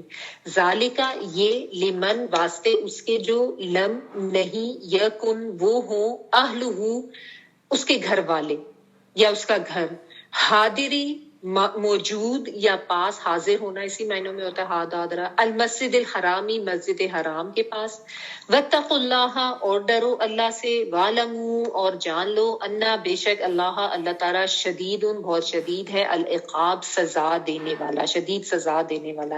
عقاب جو ہے عین قاف اور با سے ہے۔ عقب جو ہے نا ایڑی کے لیے آتا ہے یا پیچھے کے لیے آتا ہے، ہم کہتے ہیں نا عقب میں کسی مکان کے عقب میں درخت ہے یا میدان ہے تو پیچھے کے لیے آتا ہے، تو اس سے عقاب سے مراد وہ سزا جو کسی غلطی یا گناہ کے پیچھے آئے، ٹھیک ہے۔ اللہ تعالیٰ زیادتی تو نہیں کرتے نا، کوئی گناہ یا غلط کام ہوگا تو اس کے پیچھے وہ سزا آئے گی، تو شدید العقاب، عقاب جو ہے اس لیے پھر سزا کے معنوں میں آتا ہے۔ اچھا یہ اب اس میں جو ہے نا اللہ تعالیٰ اب یہ بتا رہے ہیں، چونکہ حج کی بات آ گئی تھی تو اب مزید اس کی تفصیل بتائی جا رہی ہے، کیونکہ ظاہر ہے اب اللہ تعالیٰ کے بتائے ہوئے طریقے کے مطابق حج کرنا ہے، ظاہر ہے جو طریقے ان کے تھے وہ تو غلط تھے۔ اچھا اب اللہ تعالیٰ یہ بتا رہے ہیں کہ جب تم نے جو ہے حج اور عمرے کا اب ارادہ کیا تو پھر تم نے کیا کرنا ہے، پھر تم نے اب اس کو پورا کرنا ہے، ٹھیک ہے نا۔ ایک تو یعنی پورا کرنا ہے، یہ اہم بات ہے اس میں، جیسا میں نے آپ کو بتایا کہ حج کا مطلب ہی قصد کرنا ہوتا ہے۔ تو اب جب وہ کر لیا ہے، احرام تم نے پہن لیا، یہ بیسیکلی احرام کے بعد کی بات ہو رہی ہے، یعنی احرام کی جب اب تم نے وہ پابندی لے لی ہے تو اس کے بعد تم نے کیا کرنا ہے، اتم، اب پورا کرو اس کو، ٹھیک ہے۔ یعنی اب تمہارے اوپر پھر لازم ہے کہ ظاہر ہے اس کو پورا کرنا ہے، جب تم نے ارادہ کر لیا اس کام کو کرنے کا تو پھر اب اس کو پورا کرنا ہے۔ اور لیکن جو دوسری اہم بات ہے اس میں للہ، ایک تو یہ کہ اب اس کو کرنا ہے اور دوسرا یہ کہ اللہ کے لیے کرنا ہے، یعنی سب سے پہلے تو اپنی نیت کو خالص کرو۔ یہ اس لیے بھی بات ہے کہ دور جاہلیت میں جب یہ لوگ کرتے تھے نا حج، تو ان کا ایک طرح سے وہ تجارتی میلہ سا بن گیا ہوا تھا حج کے، ساری طرف سے لوگ آ رہے ہیں اور وہ خرید و فروخت ہو رہی ہے، اور ان کا زیادہ جو ہے وہ فوکس اس کے اوپر ہو گیا ہوا تھا، ٹھیک ہے۔ حج کے بھی انہوں نے طریقے اپنی طرح کے اپنا لیے ہوئے تھے اور فوکس بھی زیادہ ان کا خرید و فروخت تک میں، تجارتی میلہ اس کے اوپر اس کی زیادہ ان کو اٹریکشن ہوتی تھی۔ اگرچہ حج کے دوران تجارت وغیرہ کرنے سے منع نہیں کیا، اللہ تعالیٰ نے اس کی بھی اجازت دی ہے، لیکن یہ ہے کہ آپ اللہ تعالیٰ یہاں پہ نا نیتوں کو خالص کر رہے ہیں، کیونکہ نیت خالص ہونی بہت ضروری ہے نا۔ تو اللہ تعالیٰ یہ ٹریننگ کر رہے ہیں، یہ تربیت کر رہے ہیں۔ ونس اگین یہ یاد رکھیں کہ امت مسلمہ کو چونکہ امامت دی گئی ہے تو ان کی ٹریننگ ساتھ ساتھ کی جا رہی ہے کہ انہوں نے کیا کیا کرنا ہے، سوچوں تک کی ٹریننگ کی جا رہی ہے۔ سب سے پہلے تو اپنی نیت کو خالص کرو کہ ہر طرح کی عبادت صرف اور صرف اللہ کے لیے نا، تو تم جب حج کے لیے بھی جا رہے ہو تو وہ بھی صرف اور صرف اللہ کے لیے ہونی چاہیے، کوئی شو آف کرنے کے لیے نہیں ہونی چاہیے، نہ اس لیے کہ میں حج کر لوں تاکہ میں حاجی کہلواؤں، نہ کوئی انٹرٹینمنٹ کی تمہاری چاہ ہونی چاہیے، نہ کوئی اس کو شاپنگ ٹرپ بنانے کی چاہ ہونی چاہیے، ٹھیک ہے نا، نہ یہ کہ بس یہ ایک رسم عبادت کے طور پہ میں نے کرنا ہے۔ یعنی بہت زیادہ اخلاق سے، بہت زیادہ سچی نیت سے، بہت زیادہ محبت اور شوق کے جذبے کے ساتھ تم نے کرنا ہے للہ۔ یہ جب اللہ کے لیے کرو گے نا تو پھر تمہاری نیت صحیح ہوگی اور تب یہ تمہاری چیزیں ساری ساتھ میں آئیں گی، نہ یہ تو اچھا جی میں کوئی تجارت کر لوں وہاں جا کے اور اپنی جو بزنس وغیرہ اس کو چمکا لوں ایز اے سائڈ، تو سائڈ کا کام یا سائڈ بزنس وہ تم ایک کرنا چاہتے ہو، فائدہ اس سے اٹھانا چاہتے ہو تو وہ ٹھیک ہے، لیکن تمہاری مین سوچ کیا ہونی چاہیے کہ میں یہ عبادت اللہ کے لیے کرنے کے لیے جا رہا ہوں، میں نے کسی پہ ان کو نہیں بتانا، میرا کوئی اور مقصد نہیں ہونا چاہیے، مین مقصد یہ کہ اللہ کے لیے میں عبادت کرنے جا رہا ہوں۔ تو یہ اس شروع کے پارٹ میں تو یہ دو چیزیں ہیں، ایک تو یہ کہ جب ارادہ کر لیا تو اب پورا کرنا ہے، کوئی بھی آپ کام کا ارادہ کر رہے ہیں تو پھر اس ارادہ کر لیا تو پھر اس کو پورا بھی کریں گے۔ یہ جو عادت ہوتی ہے نا، ایک کام کرنے کا سوچا، تھوڑا سا کیا، اچھا اس کو ادھورا چھوڑ دیا، دوسرا کر لیا اس کو ادھورا چھوڑ دیا، تیسرا، ایسے نہیں، ایسے آپ کے جو ہے نا آپ اپنے لیے پرابلم بھی کرتے جاتے ہیں۔ تو جب ارادہ کر لیا تو اس کام کو اب پورا کریں، ٹھیک ہے۔ اچھا تو اللہ تعالیٰ نے ایک تو یہ کنڈیشن بتائی کہ اب تم نے ارادہ کر لیا ہے، اب تم نے احرام پہن لی ہے، اب اس کے بعد تم نے اس کو پورا کرنا ہے، لیکن ظاہر ہے کوئی بھی سچویشن ہو سکتی ہے انسانی زندگی میں، کسی قسم کی کوئی پرابلم آ سکتی ہے، گھیر لیے جاؤ، یعنی تمہیں اب کوئی بھی تمہارے ساتھ کوئی معاملہ ہو گیا ہے، کیونکہ اگر آپ اس وقت کا زمانہ بھی ذہن میں لائیں تو آپ کو پتہ ہے کہ ان لوگوں کے ٹریول اس طریقے کے سیف تو نہیں ہوتے تھے جس طرح ہم لوگ یہاں سے جہاز میں بیٹھے ادھر جا کے اتر گئے, ایسا تو نہیں ہوتا تھا. کئی کئی مہینوں کے سفر کر کے لوگ آتے تھے اونٹوں کے اوپر پیدل چل کے. تو اس دوران پھر آپ کو پتہ جو دشمن کے حملے کا بھی ایک وہ معاملہ رہتا تھا, یعنی ایک وہ خوف بھی رہتا تھا. تو اس طرح کا معاملہ بھی ہوتا تھا. اور پھر صلح حدیبیہ کا بھی اگر آپ کو تھوڑا سا پتہ ہو کہ کس طریقے سے ہوا تھا, کوئکلی اس کا ایک تھوڑا سا میں آپ کو ریویو بتا دیتی ہوں کہ تاکہ آپ کو سمجھ آ جائے کہ اس سے تم سے کیا مراد ہے. کہ جب مدینہ جا کے صلح حدیبیہ 6 ہجری میں ہوا تھا, یعنی اتنا سال ان کو اتنے سال ہو گئے تھے. تو اس وقت پھر اللہ تعالیٰ نے نبی صلی اللہ علیہ وسلم کو خواب میں دکھایا کہ وہ مسجد حرم میں داخل ہو رہے ہیں, عمرہ کر رہے ہیں. تو چونکہ انبیاء کے خواب جو ہے ظاہر ہے وہ سچے ہوتے, تو نبی صلی اللہ علیہ وسلم نے صحابہ کو اپنے ساتھ لیا اور سب نے احرام پہنے اور عمرے کے لیے نکل گئے. لیکن بالکل قریب پہنچ ہی گئے تھے تو وہاں پہ جو دشمن تھا اس نے روک لیا اور اس نے کہا کہ ہم تو نہیں تمہیں انٹر ہونے دیں گے. اور پھر وہ خیر معاملہ ہوا اور وہاں پہ پھر ایک معاہدہ ہوا تھا جس کو صلح حدیبیہ یا معاہدہ حدیبیہ کہتے ہیں, جس کی کافی ساری شرائط جو ہیں وہ طے پائی تھیں. اور پھر یہ بھی اس کی ایک شک تھی کہ اس سال تو نہیں جاؤ گے عمرہ کرنے کے لیے, اگلے سال تم آ سکتے ہو کرنے کے لیے, ٹھیک ہے نا. تو اس سال ان کو روک دیا گیا تھا. جو میں نے ابھی آپ کو بتایا نا پچھلی آیت میں بھی کہ جب اگلے سال انہیں جانا تو پھر ان کو ہوا کہ اب اگر مسجد حرام حرمت والا مہینہ ہے اور اگر وہ کوئی ایسی حرکت کرتے ہیں یا مسجد حرام میں کچھ ایسی حرکت کرتے ہیں تو ہم نے کیا کرنا ہے. تو اللہ تعالیٰ نے اس کے بارے میں بتا دیا کہ تم بھی پھر آگے سے جوابی کاروائی کر سکتے ہو. تو بہرحال اس وقت ان کو روک دیا گیا اور صحابہ کرام جو ہے بہت زیادہ ڈپریس ہوئے. ظاہر ہے اللہ کے گھر سے ان کو ویسے بھی محبت تھی اور ایک عمرے کی آپ اپنے آپ کو بھی رکھ کے سوچیں نا کہ یہاں سے آپ عمرے کی نیت سے یا حج کی نیت سے نکلے اور راستے میں کوئی ایسی سچویشن ہو جائے. تو وہاں پہ خیر پھر یہ ہوا تھا کہ نبی صلی اللہ علیہ وسلم نے اٹھ کے قربانی کی اور پھر اپنا احرام کھول دیا, سر وغیرہ منڈوایا. تو پھر آپ صلی اللہ علیہ وسلم کو فالو کرتے ہوئے پھر باقی صحابہ کرام نے بھی یہ کیا, ورنہ اتنے زیادہ افسردہ ہو گئے تھے کہ ان سے کچھ بھی نہیں کیا جا رہا تھا, اتنے زیادہ یعنی ان کو افسوس ہو رہا تھا. تو ایسا معاملہ کسی کے ساتھ بھی ہو سکتا ہے. ٹھیک ہے آج کل ہم کہتے ہیں کہ جی آج کل تو کوئی ایسا دشمن کے حملہ یا اس قسم کا کوئی خطر خوف تو نہیں ہے, ہمارے ٹریولز تو بہت سیف ہیں. لیکن کوئی اور سچویشن بھی ہو سکتا ہے نا, احرام کسی نے باندھ لیا تھا, اب اس کو کوئی اطلاع مل گئی ہے, خدا نخواستہ کوئی کسی کی ڈیتھ ہو گئی ہے, اس طریقے سے اس کو واپس آنا پڑ رہا ہے, یا کوئی ایسی بیماری آ گئی ہے, فرض کریں سی ٹی کینسل ہو گئی اور اب دوبارہ نہیں مل رہی, تو اب کیا کریں. ٹھیک ہے, تو اب اگر احرام تم نے باندھ لیا ہے تو پھر تم نے کیا کرنا ہے, اول تو پورا کرنا ہے. اگر اس سے تم اللہ تعالیٰ ساتھ ساتھ آپ دیکھیں نا, میں آپ کو یہ بتاتی ہوں کہ جہاں جہاں احکامات آتے ہیں اس میں جو جو استثنائی صورتحال ہوتی ہے, جو جو یعنی گنجائش نکلتی ہے, اللہ تعالیٰ اس کو ضرور ایکسپلین کرتے ہیں کہ اگر تم نے احرام باندھ لیا اور اس کے بعد تم گھیر لیے گئے تو اب تم کیا کرو گے کہ تم نے اب قربانی دینی. ٹھیک ہے, قربانی دینی ہے اور اس کے بعد تم نے اپنا جو ہے اس کے بعد پھر تم اپنا سر منڈواؤ گے جب تک کہ وہ قربانی اپنی جگہ تک نہ پہنچ جائے. ٹھیک ہے, اس سے پہلے اب تم حلق بھی نہیں کرا سکتے, اس سے پہلے تم اپنا احرام جو ہوتا ہے نا اس کی کچھ پابندیاں ہوتی ہیں. I'm sure سب کو اس چیز کا پتہ ہی ہے کہ سر کے بال نہیں کاٹنے, ناخن نہیں کاٹنے اور اس طرح کی دیگر چیزیں جو ہیں.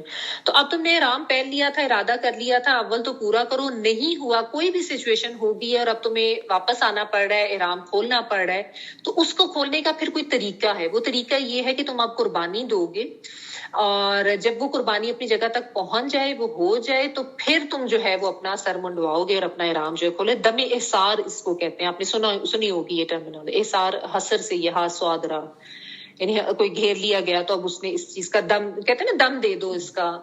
جب حج اور عمرے کا ہوتا ہے سیزن تو یہ شاید ٹرمینالوجی آپ نے سنی ہو. اچھا, تو جب یقین ہو جائے کہ ہاں وہ قربانی جو ہے وہ ہو گئی ہے یا اپنی جگہ تک پہنچ گئی ہے, تو اب وہ تمہارے لیے اجازت ہو گئی. ٹھیک ہے. اچھا, اس کے بارے میں تھوڑا سا مفسرین کی مختلف رائے بھی ہے. ہدی و محلہ کے بارے میں بعض کا یہ خیال ہے کہ جہاں بھی قربانی دے دی تو بس قربانی ہوگی تو کر لو. بعض کا یہ خیال ہے کہ وہ جب قربان گاہ تک یعنی اپنے مسجد حرام تک جب وہ پہنچ جائے تو وہ ٹائم. ہے. تو بہرحال جو بھی جس طرح کی بھی سچویشن ہو. اچھا پھر یہ ہے کہ اب دوسری سچویشن یہ بھی ہو سکتی ہے کہ احرام ہے لیکن کوئی مریض ہو گیا ہے, کسی کو کوئی بیماری ہو گئی ہے یا اس کے سر میں کوئی ایسی اذیت ہو گئی ہے, تو اب وہ کیا کرے. اس میں بھی ایک واقعہ اس طرح کا آتا ہے کہ ایک صحابی تھے, جب صلح حدیبیہ والا معاملہ ہوا تو ان کے ساتھ یہ معاملہ ہوا تھا کہ احرام میں تھے لیکن ان کے سر میں جو ہے نا جوئیں بہت زیادہ ہو گئی تھی شدید. تو نبی صلی اللہ علیہ وسلم نے جب ان کو دیکھا تو آپ صلی اللہ علیہ وسلم نے پھر ان کو یہ تلقین کی کہ تم جو ہے اپنا سر جو ہے وہ منڈوا لو, یعنی زارا پورا یعنی حلق کروا لو, تو تاکہ یہ مسئلہ جو ہے تمہارا ختم ہو جائے. ٹھیک ہے. فمن کان منکم مریضا, یعنی کہ کوئی مریض ہو گیا ہے, اب وہ احرام کی پابندی نہیں کر سکتا, یا اس کے سر میں اسپیشلی کوئی تکلیف ہو گئی ہے, کیونکہ مردوں کے لیے سر وہ نہیں منڈوایا جا سکتا نا, یا اس کے سر میں کوئی تکلیف ہو گئی ہے, تو وہ بے شک اپنی اس بیماری کو دور کرے. اور اس کے لیے کیا ہے, اب ظاہر ہے وہ احرام کی ایک جو پابندی ہے اس کو ایک طرح سے توڑا جا رہا ہے, تو اس کا دم اس نے کس طریقے سے دینا ہے. ففدیۃ من صیام او صدقۃ او نسک, یہ بھی اللہ تعالیٰ نے بہت کمپلیٹلی یعنی بہت کلیئرلی بتا دیا کہ یا تو فدیہ دے دے, فدیہ دے دے کس طریقے سے, یا تو روزے رکھ لے, یا صدقہ دے دے, یا کوئی قربانی کر دے. ٹھیک ہے. یہ کس چیز کے بارے میں بتایا جا رہا ہے, اگر احرام باندھ لیا اور اس کے بعد جو ہے اب کوئی بیماری آ گئی ہے اور اب یا کوئی سر میں تکلیف ہوگی ہے, سر منڈوانا پڑ رہا ہے, تو اس سلسلے میں پھر یہ والا معاملہ کیا جائے گا. اب یہ تو اللہ تعالیٰ نے بتا دیا کہ روزے رکھ لو, صدقہ کر لو, قربانی کر لو. کتنے روزے رکھ لو, کتنا صدقہ کر لو, اس چیز کے لیے ابھی آپ نے اس کو آگے سے ریلیٹ نہیں کرنا, آگے والا حکم بعد میں آ رہا ہے, وہ دوسری چیز کا جو نارمل حج اور عمرے کا. یہ جو بات ہو رہی ہے کہ اگر اس قسم کی کوئی سچویشن ہوئی ہے, تو آپ صلی اللہ علیہ وسلم نے پھر اس کے بارے میں جو ڈیٹیل بتائی ہے کہ 3 روزے رکھے جائیں, صدقہ 6 مسکین کا کھانا, یا پھر قربانی یعنی بکرا یا گائے کا حصہ جو بھی انسان کر سکتا ہے نا وہ کر لے. ٹھیک ہے. تو اس سے پھر دیکھیں نا پتہ چلتا ہے نا حدیث کی اہمیت, کے پھر ڈیٹیل قرآن پاک میں احکامات آتے ہیں اور ان کی ایکچوئل ڈیٹیل پھر ہمیں نبی صلی اللہ علیہ وسلم کی حدیث سے ملتی ہے نا. تو حدیث کو پھر لینا پڑتا ہے. جو لوگ یہ کہتے ہیں, جو حدیث کی اہمیت سے انکار کرتے ہیں کہ بس قرآن بس قرآن, یہ بہت فتنہ ہے, اس سے اس کے بارے میں بھی الرٹ رہیں. اینی وے اچھا جی, تو یہ بتا دیا نبی صلی اللہ علیہ وسلم نے کہ 3 آپشنز, یا تو روزے رکھ لو, یا صدقہ کر لو, یا پھر قربانی کر لو. اور جو حدیث سے پتہ چلتا ہے 3 روزے, 6 مساکین کا کھانا, یا ایک جو قربانی ہوتی ہے بکری کی. ٹھیک ہے. اچھا آگے دیکھیں. فَإِذَا أَمِنْتُمْ, اب اتنی سی بات کر دی. اب اگر تم امن میں آ گئے, ٹھیک ہے, یعنی وہ سارے جو تمہارا حصار تھا, وہ جس نے بھی تمہیں گھیرا تھا, جو بھی پرابلم تھی وہ ختم ہوگی, اب امن کی سچویشن ہوگی اور اب تم پہنچ سکتے ہو آگے, تو پھر پہنچو. پھر کیا کرنا ہے آگے, تو پھر پہنچو. پھر کیا کرنا ہے آگے جا کے, اب حج کے جو طریقے ہیں وہ بتائے جا رہے ہیں. فَمَن تَمَتَّعَ بِالْعُمْرَةِ إِلَى الْحَجِّ فَمَا اسْتَيْسَرَ مِنَ الْهَدْيِ. اب یہ حج والی قربانی کا ہدی کا ذکر ہو رہا ہے, جو وہاں جا کے نارمل لوگ جو بھی, جیسا ہم سب بھی جاتے ہیں حج یا عمرے کے لیے, تو جو دور قربانی کر کے آتے ہیں اس کی بات ہو رہی ہے. ٹھیک ہے. تو وہ فائدہ, اور جو فائدہ اٹھائے عمرے کا حج تک, اس سے کیا مراد ہے, اس سے مراد ہے حج تمتع. حج تمتع سنا ہوا ہے آپ لوگوں نے, ہم لوگ جو سب جا کے کرتے ہوں گے نا, حج تمتع ہی ہوتا ہے. حج تمتع یہ ہوتا ہے جس میں فائدہ اٹھایا جاتا ہے, جس میں اس آیت میں بات ہو رہی ہے نا. اگر تم حج تک عمرے سے فائدہ اٹھا رہے ہو, تو فائدہ اٹھانے سے کیا مراد ہے, جو میں آپ کو بتا رہی تھی, میں بھی آپ کو ایکسپلین کروں گی. کیا دیکھیں, جو لوگ بیرون ملک سے یعنی عرب کے باہر سے, اتنے دور دور سے جو لوگ جا رہے ہوتے ہیں, ان کہ وہ سب لوگ جو ہے وہ حج تمتع ہی کرتے ہیں. ہم لوگ سب جو جاتے ہیں نا, ہم حج تمتع ہی کرتے ہیں. حج تمتع یہ ہوتا ہے کہ اس میں آپ احرام باندھ کے گئے اور وہاں پہ جا کے آپ نے عمرہ کیا. عمرہ کرنے کے بعد آپ کو یہ فائدہ آپ اٹھاتے ہیں کہ اس کے بعد آپ احرام کھول دیتے ہیں, اور پھر جب حج کا ٹائم آتا ہے تو پھر آپ نیا احرام باندھتے ہیں میقات میں جا کے. اس کا فائدہ یہ ہوتا ہے, یعنی آپ کیا فائدہ اٹھا رہے ہوتے ہیں کہ احرام میں رہتے ہوئے تو ویسے تو بہت سی پابندیاں ہوتی ہیں نا, تو اب بعض لوگ ایسے ہوتے ہیں جو کہ مہینہ 1.5 مہینہ پہلے حج سے چلے جاتے ہیں، جس کا جو بھی ٹائم ہوتا ہے اس کے مطابق، تو پورا مہینہ اس احرام میں گزارنا مشکل ہو جاتا ہے ان پابندیوں کے ساتھ. تو اس کے لیے اللہ تعالیٰ نے یہ آسانی کی ہے کہ جو بھی حج تمتع کر رہا ہے اس کے لیے یہ آسانی ہے کہ ظاہر دور سے آیا ہے تو وہ اپنا احرام عمرہ کرے، وہاں جا کے عمرہ کرنے کے بعد وہ احرام کھول دے، اس کے اوپر سے احرام کی ساری پابندیاں ہٹ جائیں، کیونکہ احرام جب باندھ لیتے ہیں تو پھر ظاہر آپس کا میاں بیوی کا تعلق بھی نہیں ہے، اور سر بھی نہیں منڈوا سکتے، ناخن وغیرہ نہیں کاٹ سکتے، بہت سی ایسی چیزیں جو پابندیاں آپ کو پتہ ہی ہے، خوشبو نہ لگائیں اور یہ اس طرح کی چیزیں. تو لیکن جو حج تمتع ہے اس میں یہ فائدہ ہو جاتا ہے کہ آپ عمرہ کریں، احرام کھول دیں، اپنی باقی دن ادھر گزاریں، جب حج کا ٹائم آیا تو اس سے پہلے پھر آپ دوبارہ سے حج کا احرام باندھیں اور پھر باقی کا اپنا حج کریں. لیکن اس کے لیے ساتھ یہ ہے کہ ایسے حج تمتع کرنے والوں کو قربانی دینا ہوتی ہے، جو کہ ہم سب ادھر جا کے دیتے ہیں. ٹھیک ہے، اس کو کہتے ہیں حج تمتع. تے میم تے اور عین، یعنی جس میں آپ متا کرتے ہیں، فائدہ اٹھا لیتے ہیں. دوبارہ سے پھر 8 ذوالحج کو جو ہے نا پھر وہ حج کا احرام باندھتے ہیں. ٹھیک ہے، یعنی آپ کہہ لیں کہ حج اور اس ٹائم کے درمیان عمرے سے فائدہ اٹھایا جاتا ہے احرام کھولنے کا.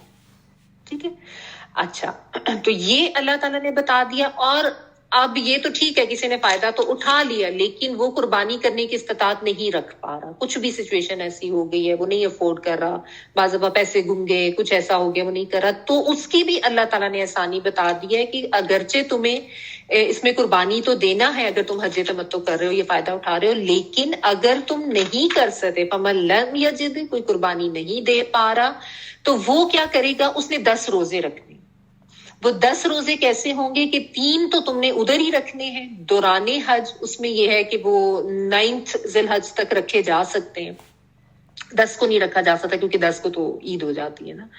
تو 9 ذی الحج کے دوران تم 3 روزے رکھ لو، اور باقی 7 جو ہے وَسَبْعَةٍ إِذَا رَجَعْتُمْ، جب تم لوٹو یعنی جب واپس اپنے ملک آ جاؤ، اپنے گھر آ جاؤ، وہاں پہ جا کے پھر تم نے 7 روزے رکھنے ہیں. تو یہ تمہارا وہ قربانی کی کمپنسیشن ہو جائے گی. ٹھیک ہے، قربانی نہیں تم دے پائے ہو تو اس طریقے سے 10 روزے رکھ. ٹھیک ہے، تِلْکَ عَشْرَةٌ کاملہ، یہ پورے 10 ہو جائیں گے. ٹھیک ہے، اچھا لیکن آگے اللہ تعالیٰ ایک اور بات بھی کہہ رہے ہیں، ذَلِكَ لِمَن لَمْ يَكُنْ أَهْلُ حَاضِرِ الْمَسْجِدِ الْحَرَامِ، یہ ان لوگوں کو آسانی دی جا رہی ہے حج تمتع کرنے کی جو کہ مسجد حرام والے ایریا میں نہیں رہتے، یعنی میقات و میقات سے باہر والے، جیسا ہم لوگ سارے جو ہیں، یعنی جو وہاں کے لوکلز ہیں ان کو لیے یہ نہیں ہے کہ وہ حج تمتع کریں گے. کیوں؟ کیونکہ وہ تو آرام سے اپنے گھر سے ہی احرام باندھ کے نکل سکتے ہیں، تو وہ پھر حج کے لیے علیحدہ قصد کریں گے، احرام باندھیں گے، اور عمرے کے لیے وہ علیحدہ سے احرام باندھیں گے. ٹھیک ہے، اس کو حج افراد کہتے ہیں، فردن فردن کرنا، یعنی علیحدہ علیحدہ. افراد الف را الف ڈال حج افراد. تو ان کے لیے یہ ہوتا ہے کہ جو لوکلز ہوتے ہیں وہیں کے رہنے والے، وہ اپنے گھر سے ہی احرام باندھ کے نکلے، جا کے عمرہ کریں، اور اپنے گھر سے ہی وہ حج کا احرام باندھ کے نکلیں اور جا کے حج کرائیں، تو وہ حج تمتع نہیں کریں گے. لیکن ان کے لیے پھر یہ آسانی ہے کہ وہ قربانی نہ بھی کریں، کیونکہ وہ فائدہ اس طریقے کا نہیں اٹھا رہے ہیں، تو ان کے لیے وہ قربانی والا معاملہ نہیں. جو قربانی والا معاملہ ہے وہ حج تمتع کرنے والوں کے لیے. دوبارہ سن لیں، حج تمتع کیا ہوتا ہے کہ جو دور دراز کے علاقے سے آنے والے لوگ ہیں وہ جائیں گے، احرام پہن لیتے ہیں میقات سے ہی. ابھی میں بتا دیتی ہوں میقات بھی کیا، احرام سے پہن لیا، اور احرام پہن لیا، جا کے عمرہ کیا، احرام کھول دیا، آرام سے وہاں پہ رہے جتنے دن رہنے تھے. 8 ذی الحج کو دوبارہ سے حج کا احرام باندھا، پھر سارا حج جو ہے وہ پورا کیا. یہ ہوتا ہے تمتع کرنا. اصل میں جو عرب ہے نا، ان میں ایک یہ بھی کانسیپٹ تھا، یہ سمجھتے تھے کہ ایک سفر میں صرف یا تو عمرہ کیا جائے گا، اور پھر اگر حج کرنا ہے تو اس کے لیے دوبارہ آنا ہے. ایک سفر میں عمرہ اور حج کرنے کو یہ غلط سمجھتے تھے. تو اس پابندی کو بھی اللہ تعالیٰ نے ہٹایا، اور اس کو بھی کلیریفائی کیا کہ ظاہر ہے اتنے دور دراز سے لوگ آ رہے ہیں، تو یہ تو نہیں ہو سکتا کہ وہ عمرے کا فائدہ نہ اٹھائیں، یا وہ اسی احرام میں ہی وہ گزاریں اور پھر حج کے لیے وہ دوبارہ سے سفر کر کے آئیں. تو ایسا پاسبل نہیں ہے. تو اللہ تعالیٰ نے کہا کہ نہیں، ایک ہی سفر میں جو ہے یہ کام کیا جا سکتا ہے. جو حج تمتع کرنا چاہتا ہے، جو کھولنا چاہتا ہے احرام، وہ اس طریقے سے کر لے گا. ٹھیک ہے، قربانی دے دے گا اس کے بعد. اچھا، ایک حج قران بھی ہوتا ہے، جیسے ہم قرآن لکھتے ہیں نا، آپ اس کو زیر سے لکھتے ہیں، ہے وہی موٹے قاف سے. قران قرن سے ہے، جس کا مطلب ہوتا ہے جمع کرنا.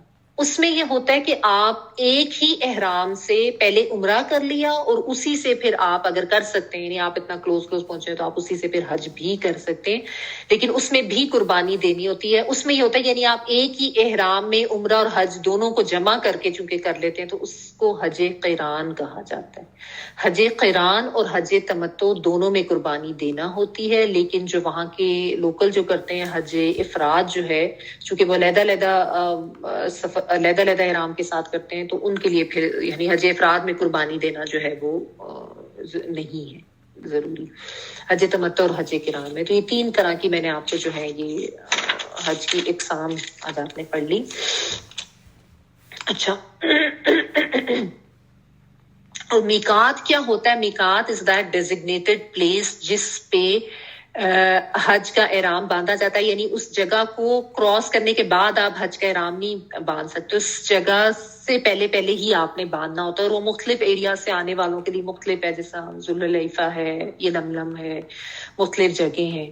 تو آپ نے سنا ہوگا، یعنی جو کر کے آئے ہیں یا ویسے بھی آپ کو پتا ہوگا کہ جو فلائٹ بھی جا رہی ہوتی ہے نا، اول تو لوگ اپنی پہلے سے ہی باندھ کے جاتے ہیں، لیکن ڈیورنگ دا فلائٹ بھی اناؤنسمنٹ ہو جاتی کہ اب ہم اس ایریا سے گزرنے والے ہیں، تو اگر کسی نے ابھی تک احرام نہیں پہنا ہوا تو پہن لے اس سے پہلے۔ تو اس چیز کا خیال رکھنا ضروری ہے کہ آپ نے میقات سے پہلے وہ احرام جو ہے وہ باندھنا ہوتا ہے۔ اچھا، پھر ایک ہل ہوتا ہے، ایک آفاق ہوتا ہے، یہ بھی ٹرمینالوجیز ہیں، تو یہ ابھی جب اگلے ہفتے مزید یہ والی آیات کریں گے نا انشاءاللہ تعالیٰ باقی ٹرمینالوجیز پھر بتاؤں گی، کیونکہ ٹائم آلریڈی ہو گیا۔ ابھی اس آیت کو کمپلیٹ کر لیتے ہیں۔ اللہ تعالیٰ نے یہ سارے احکامات دے دیے اور ساتھ یہ بتا دیا وَاتَّقُوا اللَّهَ وَاعْلَمُوا أَنَّ اللَّهَ شَدِيدُ الْعِقَابِ، اور اللہ سے ڈرتے رہو، اللہ کا تقوی اختیار کرو ہر چیز میں۔ اگر تم اللہ کا تقوی اختیار نہیں کرو گے تو پھر اللہ تعالیٰ کی طرف سے شدید عذاب یا شدید سزا جو ہے وہ تمہارے لیے رکھی گئی ہے۔ یعنی اب دیکھیں حج جو ہے نا وہ اس طرح کا معاملہ ہوتا ہے کہ اس میں اتنے لوگ ایک جگہ پہ اکٹھے ہوئے ہوتے ہیں اور ایک ذرا مشقت کا بھی معاملہ ہوتا ہے، تو اس میں انسان کو اپنے اوپر بہت زیادہ کنٹرول بھی کرنا پڑ رہا ہوتا ہے۔ اسی لیے احرام کی جو پابندی ہے نا کہ اس میں کوئی لڑائی جھگڑا جنگ و جدل اس قسم کا سب کچھ منع ہے، کہ آپس میں یعنی بہت زیادہ اپنے اوپر کنٹرول کرو، کوئی گالم گلوچ یا کوئی جھگڑا زبانی یا کلامی اس طرح کا سب منع کیا گیا، ورنہ تو آپ سوچیں نا ادھر حال کیا مچ جائے، اتنی تعداد میں جہاں پہ لوگ جمع ہوں، اگر یہ پابندیاں نہ رکھی جائیں تو کیا ہو، ٹھیک ہے نا۔ تو اور اس کے علاوہ بھی یہ جو ساری چیزیں اللہ تعالیٰ بتا رہے ہیں نا، اگر ایسا نہیں ہے تو ایسا کرو، ایسا نہیں تو ایسا کرو، یہ سب کام بھی ساری پابندیوں کو بھی انسان تب ہی لے گا نا جب اس کے اندر اللہ کا تقویٰ ہوگا۔ اللہ کا تقویٰ نہیں ہوگا تو پھر تو انسان جو چاہے کرے، اس کا دل ہوگا وہ کرے گا، ٹھیک ہے نا۔ تو یہ بھی نہیں کہ پھر یعنی اگر انسان کے دل میں اللہ کا تقویٰ نہیں ہوگا تو وہ ارادہ کرے گا اور پھر دین کا کام شروع کرنے سے پہلے اپنی مرضی سے جو کرنا چاہے کرے، یعنی پھر وہ مذاق بنا لے گا ایک طرح سے، ٹھیک ہے، کہ اپنی مرضی کی، اللہ تعالیٰ کے احکامات کی پابندی نہیں کی، احرام کی جو پابندی ہے وہ نہ کی، تو پھر تو ایک کیوس ہی مچ جائے گا نا وہاں پہ۔ تو اس لیے یہ اتنی سخت بات یہاں پہ کی گئی ہے کہ اللہ سے ڈرتے رہو، اللہ تعالیٰ جو ہے وہ شدید سزا دینے والے ہیں۔ تو اللہ تعالیٰ نے جو تمہیں پابندیاں بتائی ہیں احرام کی، جو تمہیں احکامات دیے ہیں، اگر نہیں کرو گے تو تمہارے اوپر پھر اللہ کی پکڑ بھی آئے گی۔ بیسیکلی حج بھی ایک ٹریننگ ہے نا انسان کو اپنے نفس پہ کنٹرول کرنے کی۔ تو آپ اپنی زندگی کے سارے وہ سکون والے آسائشیں چھوڑ کے وہاں پہ گئے ہوتے ہیں، ایک مشقت ہوتی ہے، اتنے لوگوں سے انٹریکشن ہوتا ہے، اتنے رش میں، گرمی میں، ایک خاص قسم کے لباس میں، خاص پابندیوں کے ساتھ آپ کو یہ سارے مناسک ادا کرنے ہوتے ہیں۔ تو یہ سارے کام انسان صحیح طریقے سے تب ہی کر سکتا ہے جب اس کے دل میں تقویٰ ہو۔ جہاں کوئی غلطی ہوئی ہے اس کا دم دے دیں، اور یہ ساری چیزیں اللہ تعالیٰ نے بتا دی، اور ساتھ یہ بتا دیا کہ اللہ کا تقویٰ دل میں رکھو۔ عموماً ہم صرف یہی کہتے ہیں نا کہ وہ کچھ نہیں ہوتا کر لو، اللہ تعالیٰ تو غفور الرحیم ہے، اللہ تعالیٰ تو غفور الرحیم ہے۔ اللہ تعالیٰ غفور الرحیم بے شک ہیں، اس میں کوئی شک نہیں، لیکن جہاں اللہ تعالیٰ ساتھ ہمیں یہ بھی بتاتے ہیں ان اللہ شدید العقاب، اللہ تعالیٰ سخت سزا دینے والے بھی، کیونکہ جب یہ سزا کا کانسیپٹ انسان یا پکڑ کا کانسیپٹ انسان ذہن میں نہیں رکھتا تو پھر تو وہ اس کا جو دل کرے وہ کرے، پھر تو اپنی مرضی کی زندگی گزارے اور پھر وہ غلط کام بھی کرے۔ تو یہ چیز سمجھنے کی بہت ضروری ہے کہ اللہ تعالیٰ بے شک غفور الرحیم ہے، لیکن جہاں پہ انسان اللہ کی بتائی حدود کراس کرے تو پھر یہ بھی یاد رکھیں ان اللہ شدید العقاب، اللہ تعالیٰ سخت سزا دینے والے بھی ہیں۔ تاکہ انسان جو ہے نا وہ ایک بیلنس طریقے سے چلے. ورنہ غفور الرحیم کرتا جائے انسان اور سارے غلط کام کرتا جائے، ایسا نہیں. ٹھیک ہے، چلیں جی اتنا ہی رکھتے ہیں. تلاوت پلیز پلے کرتے ہیں. وقاتلوهم حتى لا تكون فتنة ويكون الدين لله فإن انتهوا فلا عدوان إلا على الظالمين. الشهر الحرام بالشهر الحرام والحرمات قصاص فمن اعتدى عليكم فاعتدوا عليه بمثل ما اعتدى عليكم واتقوا الله واعلموا أن الله مع المتقين. وأنفقوا في سبيل الله ولا تلقوا بأيديكم إلى التهلكة وأحسنوا إن الله يحب المحسنين. وأتموا الحج والعمرة لله فإن أحصرتم فما استيسر من الهدي ولا تحلقوا رؤوسكم حتى يبلغ الهدي محله فمن كان منكم مريضا أو به أذى من رأسه ففدية من صيام أو صدقة أو نسك فإذا أمنتم فمن تمتع بالعمرة إلى الحج فما استيسر من الهدي فمن لم يجد فصيام 3 أيام في الحج و7 إذا رجعتم تلك 10 كاملة ذلك لمن لم يكن أهله حاضر المسجد الحرام واتقوا الله واعلموا أن الله شديد العقاب. جزاک اللہ خیر. سبحانک اللہم وبحمدک نشہد ان لا الہ الا انت نستغفرک ونتوب الیک. سبحان ربک رب العزۃ عما یصفون وسلام علی المرسلین والحمد للہ رب العالمین. بارک اللہ لی ولکم فی القرآن العظیم ونفعنی وإیاکم بالآیات وذکر الحکیم. آمین. دعا کر لیجیے.